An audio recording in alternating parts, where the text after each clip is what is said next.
নামটা কি ছিল মেয়েটার? ওর নাম ফরিদা খাতুন। ফরিদা খাতুন। বাড়ি কোথায়? বাড়ি আমাদের ওয়ারি। কুমারী। তো ঘটনাটা ঠিক কী ঘটেছিল? ঘটনাটা বলতে ও সামনে কালকে ও খন্ডঘোষ হাই স্কুলে 11-এ ভর্তি হয়েছে। বর্ধমানে টিউশন পড়তে যেত। প্রতিদিন ওর বাবাই ওকে নিয়ে আসতো। আজকে বাবা আসতে পারেনি, ও নিজেই সাইকেলে নিয়ে আসতো। উজ্জ্বলপুকুর মোড়ে যখন উঠেছে তখন ওই লরিটা পুরো ধাক্কা মেরে পুরো চাপা দিয়ে চলে গেছে। তো ওইখানেই মারা যায়। এবারেই মাধ্যমিক দিয়েছিল? মাধ্যমিক দিয়েছিল এবং 11-এ কালকে খন্ডঘোষ হাই স্কুলে ভর্তি হয়েছে সায়েন্সে।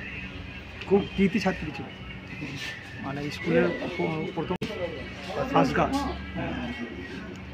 একটা ব্যাপার হচ্ছে যে আমাদের ওইখানটাতে অ্যাক্সিডেন্ট প্রায়ই হচ্ছে, তো ব্যবস্থা সব রকম নেওয়া হচ্ছে, কিন্তু অ্যাক্সিডেন্টটাকে আটকানো যাচ্ছে না কোনোভাবে। হ্যাঁ, আরও ভালোভাবে উদ্যোগ নিয়ে যাতে অ্যাক্সিডেন্টগুলো আগামী দিনে না হয় সেটা দেখি ব্যবস্থা প্রশাসন নিশ্চয়ই করবে। কটার সময় হয়েছিল এটা মোটামুটি? হয়েছে ঠিক 5:30 থেকে 6টার মধ্যে হয়েছে। সকালেই টিউশন যাচ্ছে? হ্যাঁ, সকালে বর্ধমানে টিউশন আসছে। খিজুয়াটি বাজারে সাইকেলটা রাখে, দিয়ে বাসে করে যায়। বর্ধমানে টিউশনটা আসছে? হ্যাঁ, বর্ধমানে টিউশন আসছে, কলেজ মানে। আর 11 ক্লাসে সায়েন্সে ভর্তি হয়েছিল নাকি? হ্যাঁ, খন্ডঘোষ উচ্চ বিদ্যালয় সায়েন্সে ভর্তি হয়েছিল? সায়েন্সে।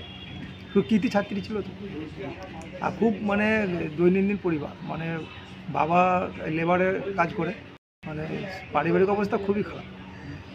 এটাই বড় মেয়ে, একটা ছেলে আছে ছোট।